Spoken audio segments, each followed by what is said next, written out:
Welcome to the Fight Night Daily Podcast. I am Spencer Oliver, and joining me today is former world featherweight champion Carl Frampton. Carl, mad atmosphere is here at the weigh-in with Dave Allen versus Arslanbek Makhmudov. Great fight. Great fight, really good fight, and a fight with a winner goes on to massive fights, really, potentially. There's talk of the winner fighting maybe AJ, maybe Deontay and obviously, with that, the big money comes as well. So, do you know what? If that's not motivation for both guys, and we caught up with both guys yesterday, and Makhmudov said AJ's been texting him. That is the fight if he comes through this one. And equally, Dave Allen on the flip side said Deontay Wilder. That is the characters being dangled in front of me. They've talked about it for quite a while. I mean, have you had said Dave Allen against Deontay Wilder or AJ a year and a half ago, people would have laughed at you. But it just shows you how things change in boxing. And potentially, if he can pull this off and beat Makhmudov, which I think he can, by the way, then he has a chance of massive fights and massive money as well. Let's get into this. Let's break the fight down. You're saying that you think Makhmudov, Dave Allen can beat him. I think he can. How does he beat him, Cole? Well, I think he has to get close, but he has to be smart. Dave is someone who has to be, previous to linking up with Jimmy Moore and Nigel Travis, he had to kind of be very cute and manipulate and manoeuvre his way through fights because he was never that fit. And he had to just do enough to raid shots, and so he's cute, but now he's got the cuteness and the fitness. I think if he's smart, after about 3 or 4 rounds, starts to apply pressure on the Makhmudov and stay close to him. I think there's been signs that we've seen the big lad kind of almost spew it a little bit and not want to know. And I think Dave, if he forces a high enough pace, that might be the case. I think Dave knows the tactics that he needs to apply, and I think he's savvy enough to get through those opening rounds, because he's known for the body attacks anyway, but he can also box a little bit as well, and that's going to be needed, right? Of course, I think a bit of everything, but I think the most important thing, and it's something that Dave has, is a really good chin, because this big lad can punch, and if Makhmudov does hit you, it's important to be smart, not kind of fight when you don't have to fight, either hold on to him, which Dave can do, so he's got that cuteness, like I said, but he's got a good chin if Makhmudov does ever land one. Well, come on, let's put you on the spot. How do you see it going? Dave Allen, late stoppage, I think. Yeah, I'm with you. I think that he weathers an early onslaught from Makhmudov and pulls off a stoppage round to mid to late rounds. I think around 9 or 10, something like that. Well, let's get into a little bit of the undercard as well. We've got a fantastic fight on the undercard, and that is this young man who's joining us now, Josh Padley. Come and join us, my friend. How are you, first of all? Very good, yeah. Like I say, weight's all done now. Excited for Saturday night. Sheffield sold a load of tickets for this start of the journey at super featherweight. Massive fight for you against Reese Belotti, former British champion. Coming off that loss to Ryan Garner. It was a big effort from Belotti. But did you see any chinks in the armour? You can obviously take things away from facts, but what he did against Garner didn't work, so what's saying that he's going to do the same thing? He might completely change it up. You can see how he fights time and time again, and you can take little things from that and build a game plan, but I need to be ready on the night and adjust and adapt in there. How does it feel for you at the minute, Josh? Because, I mean, not that long ago you were fighting in small hall shows, you got that opportunity against Chamberlain, took it with both hands, and the fights just keep getting bigger and bigger on these big platforms. Do you sometimes pinch yourself, or do you feel like you deserve to be here? No, this is where I always wanted to be, on them small hall. I was desperate for this shot and to get on these shows. Now I'm here, it's like I need to make the most of it, and the only way that I keep this going is to stay dedicated, stay disciplined, and keep winning. Listen, I think it was a brilliant win against Mark Chamberlain.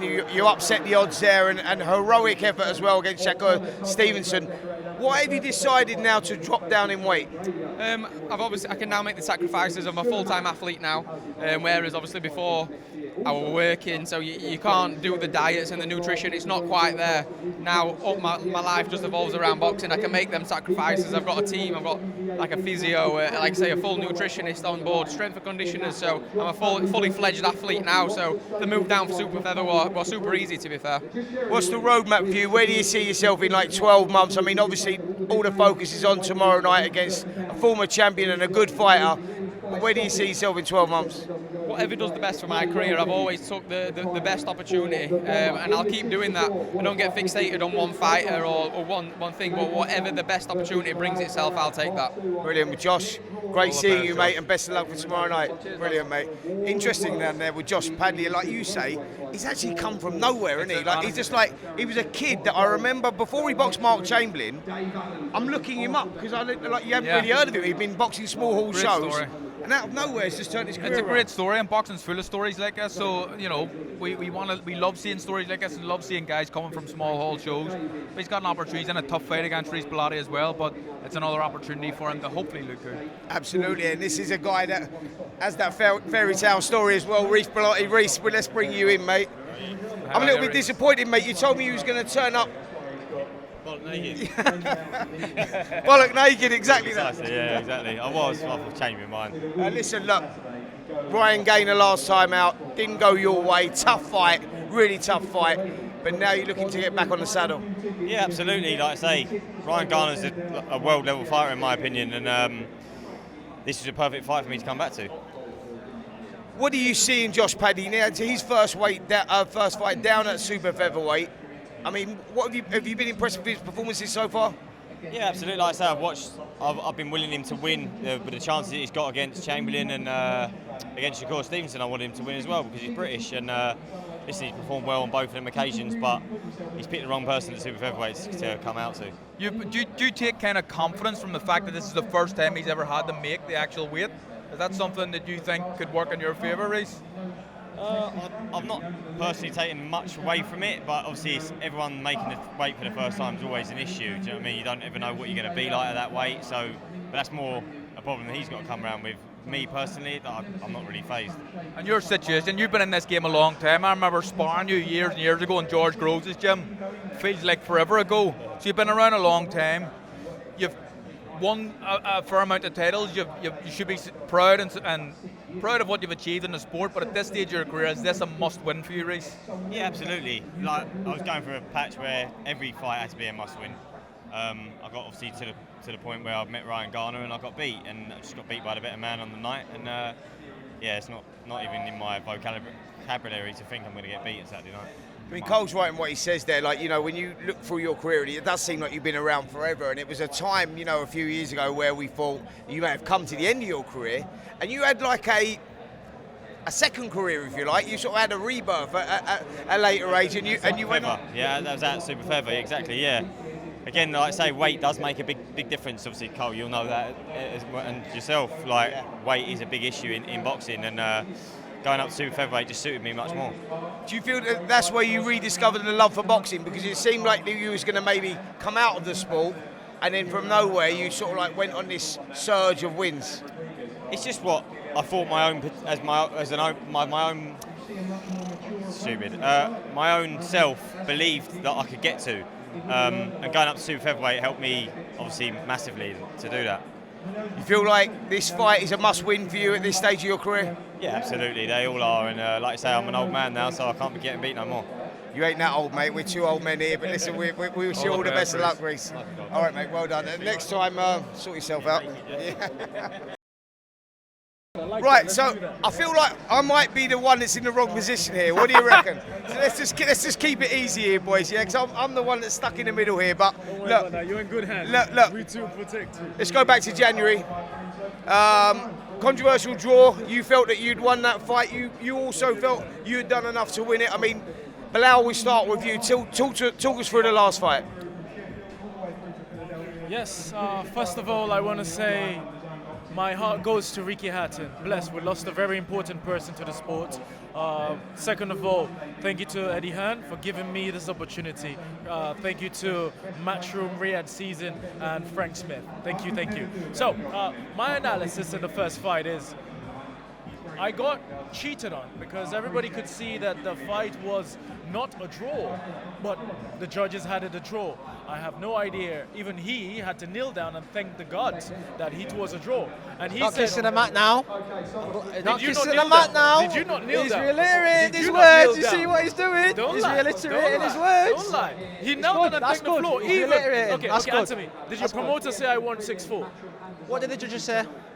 I asked you a question. Don't ask me What a did the question judges back. say? I asked you a question. What did the judges say? So you can see it, right? His promoter gave us 6-4 to him. alright. He lost. He know it. He even knelt down to kiss the ground because he knew it was a Oh. draw. Who kissed the ground for a draw? Who kissed the ground for a draw? Thank God for the good and bad. So thank And do you God know for what? the draw. Hindsight's a beautiful thing. I'm very grateful for that. And tomorrow night you will find out.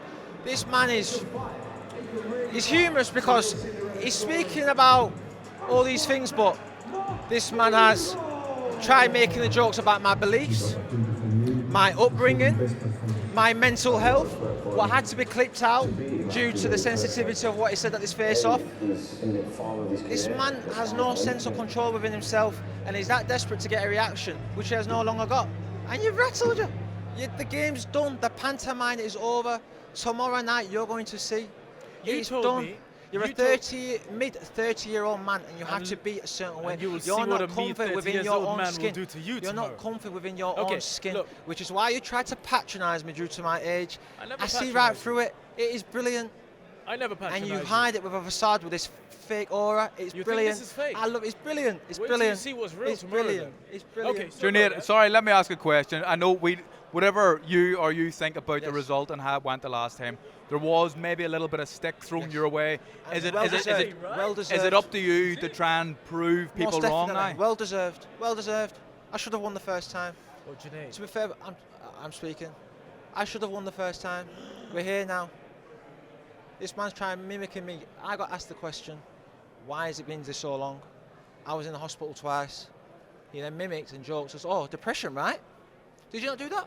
Well, I thought you were No, going to need... no, I'm asking you a question. No, Didn't I not tell you will need therapy? You do not do that. Did I not tell you that after our fight you will need therapy? Look what happened. You do not needed joke about therapy. sensitive So it's matters. the truth. How do you know that? Because I know what happened. How do you know about Dude, okay, do you know, wait, I wait, told you after wait. our Do you fight know, even you're if gonna that was need the therapy. truth, do you know what? Even if that was the truth, why would you We'll joke get about back some that? therapy, bro. Why You would wait you and joke see. about that, Bilal? It's Even not if a that joke. was the case, It's why the would truth. Bilal, If on the this, co- if the at this sky is face blue- off, you joked about it. if the sky- I'm asking you a question. Did you not make a humor? Did you not try to? I did humour not make about- a humorous joke. If that's Would the you like word to- you're would you looking like me for. to get the- Humorous. would you like me to get Yeah, the go video? ahead. Go ahead. Where's my Look, phone? if the sky's Where's blue, my phone? I will not say it's red Where's my phone? because the sky's Grant's blue. got my phone. So Yeah, you Grant's had a got my phone. problem. You got my phone. Okay, you went to hospital. phone. Okay, so yes. No. Yes. You want me to get it up? Okay. You had a problem. You went to hospital. You cancelled 3 times. I did- oh, I 3 did not. times, No, no, Junaid. no, This is no, the no. 3rd time. I had to get the British boxing board to intervene. No. You didn't joke about it, no. Keep going. No, I'm asking a question. Keep going. I Did never joke. I spoke facts. I spoke fact. I spoke fact. Because you went to hospital, you said you went to hospital, and I said, yeah, you went for depression, right? Because I told you you're going to need therapy. Calm. Look at you acting like a Calm, child. no, calm, Bringing your phone. Calm. Look at that. Calm. No. This is evidence, my friend.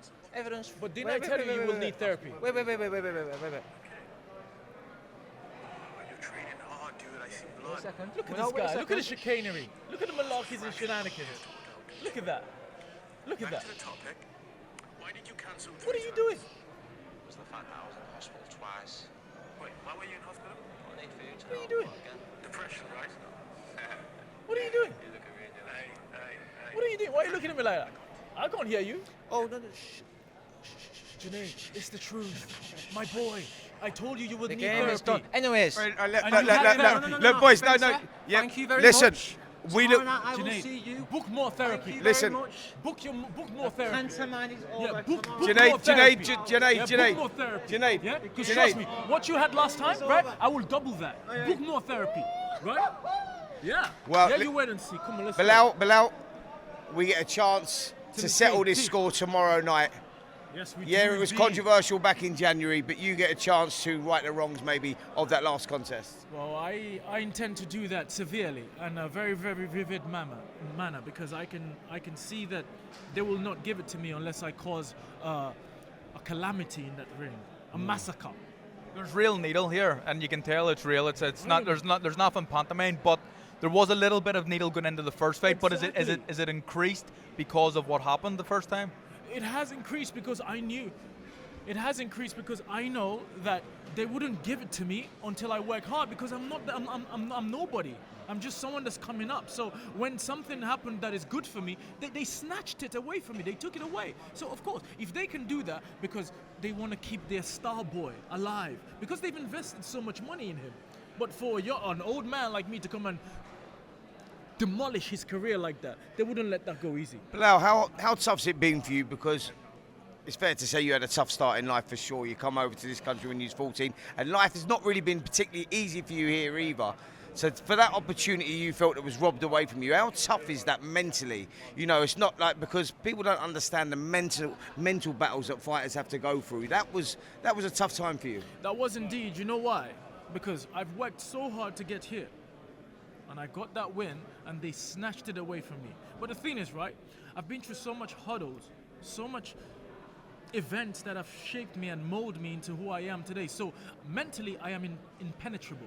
You cannot dissect my mental state of mind. I will dissect yours before you even try to dissect mine. So I can assure you that it hurt me, just like a mosquito bite. Now, a lion bite will hurt him tomorrow. Well, listen, you get a chance to right those wrongs of that last contest. We will indeed. Yeah, and we're looking forward to it, my friend. My man. That's it. Well done. Appreciate well it. done. Brilliant. Best of luck. Mate, what can I say? We didn't have to do much, sir. The boys we didn't have to done do it for anything. us, yeah. And did you see that little growl he done at me at the end there? Yeah. Didn't know how to take You that. might fancy it. I didn't know how to take that. But anyway, do you know what? Looking forward to that. Well, that could be fight of the night. I'm really looking forward to it. I've known Bilal Fawaz for quite a while. He used to come into the gym and spar Josh Taylor as an amateur when Josh was a kind of up-and-coming pro. And he was very competitive with Josh. He was able to do 6 and 8 rounds as an amateur kid. No one else could do this. So it was always someone that I kept an eye on. And I'm delighted to see that he's on the big stage, if you want to call it that. But it's a huge opportunity. I think that Bostan will be different. I think he knows that he wasn't good enough the first time. I think probably deep down he probably understands that he's got away with one. He's got lucky. But I think we're going to see a better Bostan tomorrow night. We'll have to see a better Bostan, or if we don't, he's not going to win. You know that emotions play a big part in a fight. You know, fights can be won and lost before the first bell. Junaid Bostan obviously has suffered in recent times. You know, on the mental side of things. Will that play a part in the emotions play a part? I'm not sure. No, emotion maybe, but look, both of them. I think that Junaid is trying to kind of keep things calm, and I think he's done a good job of that. He's not letting Bilal get into his head. Bilal is someone that could easily, very, very easily wind you up, and you could bite and you could jump on him or attack him or do whatever. But for me, from what I seen from Junaid, he seemed relaxed, he seemed calm. But Fawaz also seems very, very up for this fight. Great fight. Looking forward to it. Looking forward to tomorrow night. Right through the card is an absolute blinder. Look, I can't let you go without talking about Ricky Hatton. We was both at his funeral today. What a turnout that he had there. You know, the way that the fans had turned out to pay their respect. There was thousands of them out there, and in the cathedral was packed as well. I mean, it was an emotional time. Yeah, it was emotional and it was sad, but it was, if you can describe a funeral as being lovely, that's what it was. It was a nice funeral with a lot of people, a lot of faces we haven't seen a lot in many years. I'm sure it was the same for you. The boxing community came out. The Manchester community came out. The amount of people on the streets, the band that were always at his fights. There's only one Ricky Hatton outside. That was a nice touch. Yeah. I thought it was, if there's ever going to be a send-off, that's one that I want to have, something like that. So listen, it showed you, you know, the people that he touched, you know, Ricky Hatton. He was that kid next door, weren't he? And look at the people like, you had Liam Gallagher there, you had like, you had Wayne all the Rooney footballers, was there, Wayne yeah, Rooney yeah. was there, Ryan Giggs was there, and I think just that the support that turned up for the family there showed how much he was really loved. He was. I mean, and it's nothing's fake, and that's why I think other fighters should look at people like Ricky Hatton and kind of take a leaf from his book. You don't have to be flash and arrogant and cocky to get the adulation and the attention from the fans. Be yourself, which Ricky was. He never kind of got above the parapet or stuck. You know, he was the man next door. He was the man of the people. He was the working class hero, and that's why we had the great turnout that we've seen today. Yeah, it really was a fantastic send-off. And Cole, thank you so much, mate, for joining me today. And that's it from here at the weigh-in, the Fight Night Daily podcast. Until tomorrow, we'll see you then. What an incredible turnout here today for Ricky Hatton, known as the Hitman. The Manchester Cathedral was packed with family, loved ones, friends.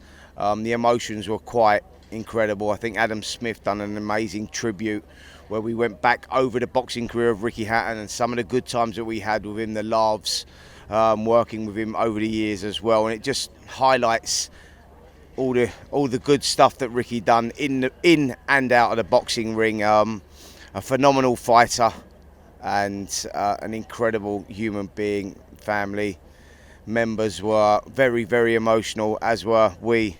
You know, his friends. We'd known Ricky for a long, long time, over 20 odd years, and yeah, it was a very sad, very emotional, but beautiful send-off for an incredible human being. Richard John Hatton will be remembered as one of the greatest to ever do it.